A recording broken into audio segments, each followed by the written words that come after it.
Squid game. Season 2 சீசனோட கண்டினியூஷனோட தான் எடுத்திருப்பாங்க. இப்போ இந்த சீரிஸ் எப்படி இருக்குன்றத பாசிட்டிவ்ஸ் அண்ட் நெகட்டிவ்ஸ் சேர்த்தே பார்த்துடலாம். இந்த சீரீஸில் நடித்த எல்லா ஆக்டர் அண்ட் ஆக்ட்ரஸோட பர்ஃபார்மன்ஸ் எல்லாமே ரொம்ப நல்லா இருந்துச்சு. அதில் மெயினாக ஸ்கோர் பண்ணது யாருன்னா மெயின் லீட் கேரக்டரான டாங் யூக்கு. அவரோட பர்ஃபார்மன்ஸ் ரொம்ப நல்லா இருந்துச்சு. இந்த சீரிஸ் முழுக்க ஒரு சீரியஸ் டோனில் தான் நடிச்சிருப்பாரு. எங்கேயுமே அவ்வளோவா பெருசாக சிரிச்சிருக்க மாட்டார்.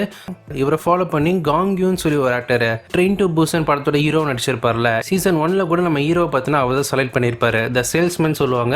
எபிசோட் 1 அவருக்கு கொடுத்துருக்க சீன்ஸ் எல்லாமே ரொம்ப நல்லா இருந்துச்சு. ஒரு சின்னதாக ஒரு கேரக்டர் ஆக் பார்த்தினா அவர் சுற்றி போகும்.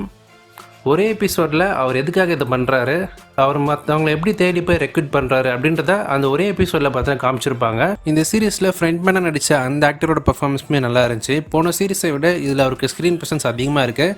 ஏன்னா ஒரு மெயின் வில்லனாக அவராக தான் இருப்பார் இதில். அண்ட் இதை ஃபாலோ பண்ணி இந்த படத்தில் வந்து சாங்ஸ் அண்ட் பேக்ரவுண்ட் ஸ்கோர்ஸ் அது பிளேஸ் பண்ண இடங்கள் பார்த்தினா எனக்கு பிடிச்சிருந்துச்சி.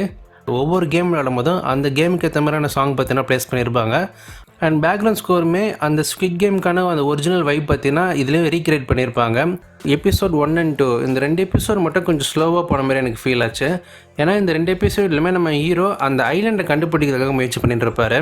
அது ஒரே எபிசோடாக கொண்டு போயிருந்தா இன்னுமே கொஞ்சம் ஃபாஸ்ட் பெஸ்ட்டாக ஃபீலிங்காக இருக்கும். நீங்கள் கம்பேர் பண்ணி பார்த்தீங்கன்னா சீசன் 1 எபிசோட் 1 பார்த்தீங்கன்னா கேமை ஸ்டார்ட் பண்ணிவிடுவாங்க. எபிசோட் 1 எபிசோட் 8 வரைக்கும் பார்த்தீங்கன்னா நமக்கு எங்கேஜிங்காக கொண்டு போயிருப்பாங்க. பட் இதில் 3வது எபிசோடில் இருந்தால் அந்த கேமே ஸ்டார்ட் ஆகுது.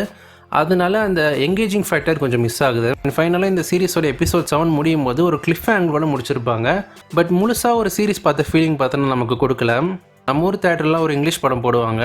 நம்ம படம் இன்ட்ரெஸ்ட்டாக பார்த்துட்டு வரும்போது திடீர்னு பார்த்தோன்னா சம்மந்தமே இல்லாமல் ஒரு இடத்துல பார்த்தோன்னா கட் பண்ணிட்டு இன்ட்ரோல் போகணும்னு சொல்லிடுவாங்க. அந்த மாதிரியான ஒரு ஃபீலிங் தான் எனக்கு கொடுத்துச்சு. சிம்பிளாக சொன்னால் season 2 is a good one and worth to watch. But it's not great when compared to season 1. உங்கள் டைமுக்கு ஒர்த்தான சீரிஸ் தான் சீசன் 2. பட் சீசன் 1 கம்பேர் பண்ணும்போது அந்தளவுக்கு பெஸ்ட்டுன்னு சொல்ல முடியாது.